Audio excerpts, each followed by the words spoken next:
আরজিকর কাণ্ডে শনিবার 14 সেপ্টেম্বর রাতে টালা থানার ওসি অভিজিৎ মণ্ডল ও প্রাক্তন অধ্যক্ষ ডক্টর সন্দীপ ঘোষকে গ্রেপ্তার করে সিবিআই। রাতেই টালা থানার ওসিকে সিজিও কমপ্লেক্স থেকে স্বাস্থ্য পরীক্ষা করাতে নিয়ে যাওয়া হয়। এরপর রবিবার 15 সেপ্টেম্বর সকালে ফের মেডিকেল করিয়ে অভিজিৎ মণ্ডলকে নিয়ে আসা হয় সিবিআই এর দপ্তর সিজিও কমপ্লেক্সে। পরে অভিজিৎ মণ্ডলকে কোর্টে নিয়ে যাওয়ার সময় সিজিও কমপ্লেক্সের বাইরে জুতো হাতে বিক্ষোভ দেখান বিজেপি কর্মীরা। একই সঙ্গে কলকাতার পুলিশ কমিশনার বিনীত গোয়েলের পদত্যাগও দাবি করা হয়। প্রসঙ্গত, টালা থানার ওসির বিরুদ্ধে ক্রাইম সিন অর্থাৎ আরজিকরের এমার্জেন্সি বিল্ডিং এর 4 তলায় যে সেমিনার রুম থেকে অভয়ার দেহ উদ্ধার হয়েছিল, সেই ক্রাইম সিন ঘটানোর পর সুরক্ষিত না করা এবং দেরিতে এফআইআর এর অভিযোগ উঠেছে।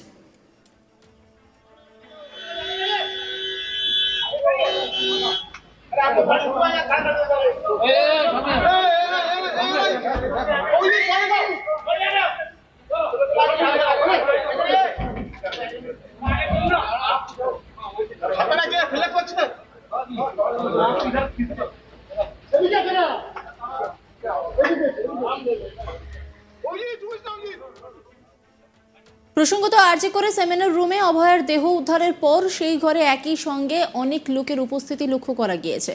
ঘটনার সঙ্গে সম্পর্কিত নয় বা যাদের ক্রাইম সিনে থাকার কথা নয় এরকম অনেক ব্যক্তির উপস্থিতির ছবি ভাইরাল হয়েছে সোশ্যাল মিডিয়ায়। পাশাপাশি সকাল 10:30টায় অভয়ার দেহ উদ্ধারের পর রাত 11:15টায় কেন এফআইআর দায়ের হলো সেই প্রশ্ন উঠেছে। প্রসঙ্গত, শনিবারই দুপুর 2টায় সিজিও কমপ্লেক্সে জিজ্ঞাসাবাদের জন্য টালা থানার ওসি অভিজিৎ মণ্ডলকে ডেকে পাঠায় সিবিআই।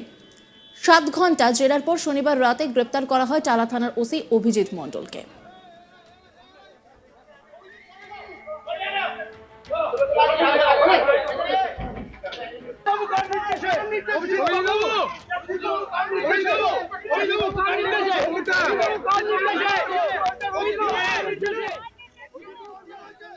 এই নিয়ে একটি রিপোর্ট তুলে ধরেছেন আমার কলিগ অরিন্দম, দেখাবো আপনাদের। টালা থানার ওসি অভিজিৎ মণ্ডল, তাকে কিন্তু শনিবার রাত্রে গ্রেপ্তার করেছে সিবিআই এর স্পেশাল ক্রাইম ব্রাঞ্চ। তাকে যেটা গ্রেপ্তার করা হয়েছে তার বিরুদ্ধে মূল অভিযোগ, যেটা আমরা সিবিআই সূত্রে জানতে পেরেছি, যে তথ্য প্রমাণ লোপাট করার চেষ্টা, এই মূল অভিযোগের ভিত্তিতে কিন্তু তাকে গ্রেপ্তার করা হয়েছে। অর্থাৎ আরজিকরের ঘটনা, যে মর্মান্তিক ঘটনা, সেই ঘটনার যে তথ্য প্রমাণ, সেই তথ্য প্রমাণ লোপাটের চেষ্টার অভিযোগেই কিন্তু টালা থানার ওসি অভিজিৎ মণ্ডল তাকে গ্রেপ্তার করা হয়েছে এবং তাকে গ্রেপ্তার করেছে সিবিআই এর স্পেশাল ক্রাইম ব্রাঞ্চ। আমরা এর আগেও দেখেছি যে টালা থানার ওসি কিন্তু একাধিকবার সিবিআই স্পেশাল ক্রাইম ব্রাঞ্চে এসেছে এবং তাকে একাধিক নথিপত্র নিয়ে আসতে বলা হয়েছে এবং তাকে একাধিকবার জিজ্ঞাসাবাদ করা হয়েছে।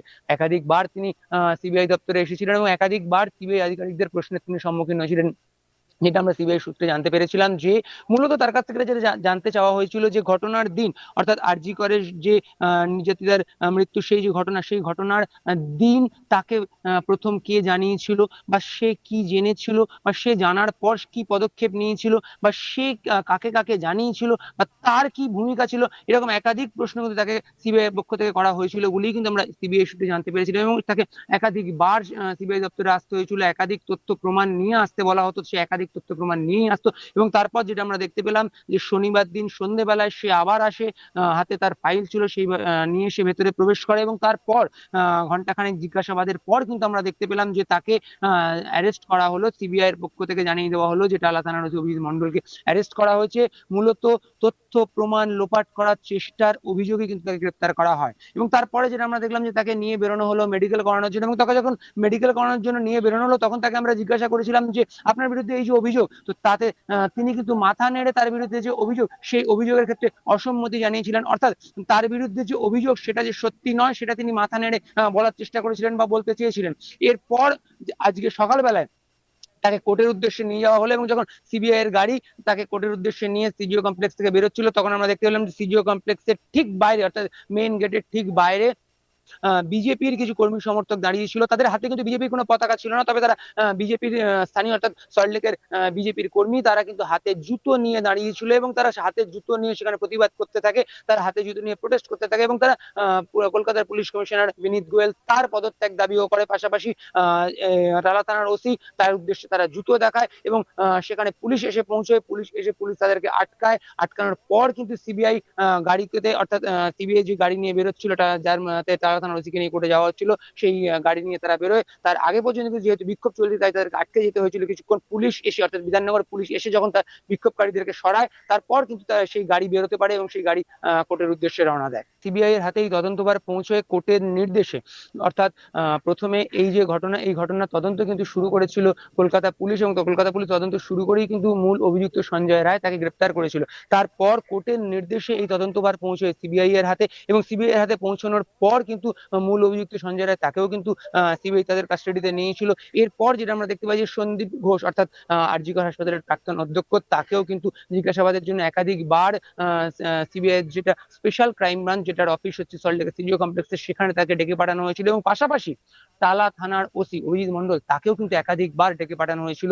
একাধিকবার আমরা দেখেছি তিনি নিজের গাড়িতে, অর্থাৎ কলকাতা পুলিশের গাড়িতেই তিনি আসতেন এবং তার হাতে ফাইল থাকতো, তিনি ভেতরে প্রবেশ করতেন এবং দীর্ঘক্ষণ তাকে জিজ্ঞাসাবাদ করা হতো, এবং দীর্ঘক্ষণ তিনি জিজ্ঞাসাবাদের সম্মুখীন হওয়ার পর তিনি আবার বেরিয়ে যেতেন। আমরা একাধিকবার দেখেছি তাকে আসতে, একাধিকবার তাকে নথি নিয়ে আসতে দেখেছি। এবং সিবিআই এর পক্ষ থেকে যেটা আমরা জানতে পেরেছিলাম, যেটা আমি তোমাকে বলছিলাম, যে তার কি ভূমিকা ছিল, অর্থাৎ ঘটনার দিন এবং ঘটনার পরে যখন পুলিশকে জানানো হয়েছিল, আর.জি. কর হাসপাতালের পক্ষ থেকে যখন পুলিশকে জানানো হয়েছিল তার কি ভূমিকা ছিল, কারণ আর.জি. কর হাসপাতাল কিন্তু টালা থানার আন্ডারই পড়ে, ফলে টালা থানার ওসি হিসেবে তার কি ভূমিকা ছিল, বা তিনি যখন জানতে পেরেছিলেন তিনি কি করেছিলেন, বা তিনি তারপরে কি পদক্ষেপ নিয়েছিলেন, তিনি কার সাথে কথা বলেছিলেন, বা কারো কাছ থেকে তিনি কোনো ইনস্ট্রাকশন পেয়েছিলেন কিনা, বা তিনি কি কি পদক্ষেপ নিয়েছিলেন, তিনি কিভাবে এফআইআর করেছিলেন, বা তিনি কি করেছিলেন, এই সমস্ত বিষয়গুলো কিন্তু সিবিআই আধিকারিকরা জানতে চেয়েছিল বলেই কিন্তু আমরা সিবিআই সূত্রে জানতে পেরেছি। এবং তারপর যেটা আমরা দেখতে পেলাম যে একাধিকবার তাকে জিজ্ঞাসাবাদ, একাধিকবার তাকে ডেকে পাঠানো সিবিআই দপ্তরে, এবং তারপর শনিবার সন্ধ্যাতেও কিন্তু আমরা দেখেছিলাম তাকে ডেকে পাঠানো হয়েছিল বলেই তিনি এসেছিলেন, তখন তাকে জিজ্ঞাসাবাদ করা হয়েছিল। এবং শনিবার রাত্রে যেটা আমরা দেখতে পেলাম যে টালা থানার ওসি অভিজিৎ মন্ডল, তাকে কিন্তু সিবিআই গ্রেপ্তার করলো। মূলত ঘটনার যে তথ্য প্রমাণ, সেই তথ্য প্রমাণ লোপাটের চেষ্টা, এই অভিযোগের ভিত্তিতেই কিন্তু মূলত তাকে গ্রেপ্তার করা হয়েছে, এবং তারপর তাকে আজকে কোর্টে নিয়ে যাওয়া হচ্ছে। এবং আমরা সিবিআই সূত্রে যেটা জানতে পারছি যে কোর্টে তাকে নিয়ে তাকে নিজেদের কাস্টাডিতেই নিতে চাইবে সিবিআই আধিকারিকরা, এবং নিজেদের কাস্টাডিতে নিয়ে তাকে জিজ্ঞাসাবাদ করতে চায় সিবিআই আধিকারিকরা, এরকমটাই কিন্তু আমরা সিবিআই সূত্রে জানতে পারছি। আরজিকর কাণ্ডে শনিবার 14 সেপ্টেম্বর রাতে টালা থানার ওসি অভিজিৎ মণ্ডল ও প্রাক্তন অধ্যক্ষ ডক্টর সন্দীপ ঘোষকে গ্রেপ্তার করে সিবিআই। রাতেই টালা থানার ওসিকে সিজিও কমপ্লেক্স থেকে স্বাস্থ্য পরীক্ষা করাতে নিয়ে যাওয়া হয়। এরপর রবিবার 15 সেপ্টেম্বর সকালে ফের মেডিকেল করিয়ে অভিজিৎ মণ্ডলকে নিয়ে আসা হয় সিবিআই এর দপ্তর সিজিও কমপ্লেক্সে। পরে অভিজিৎ মণ্ডলকে কোর্টে নিয়ে যাওয়ার সময় সিজিও কমপ্লেক্সের বাইরে জুতো হাতে বিক্ষোভ দেখান বিজেপি কর্মীরা।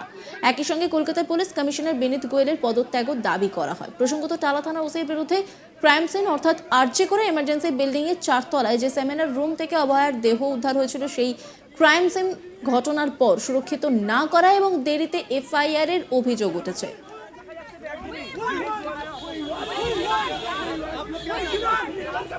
নজর রাখুন আজ তাক বাংলার ইউটিউব স্ট্রিমিং এ।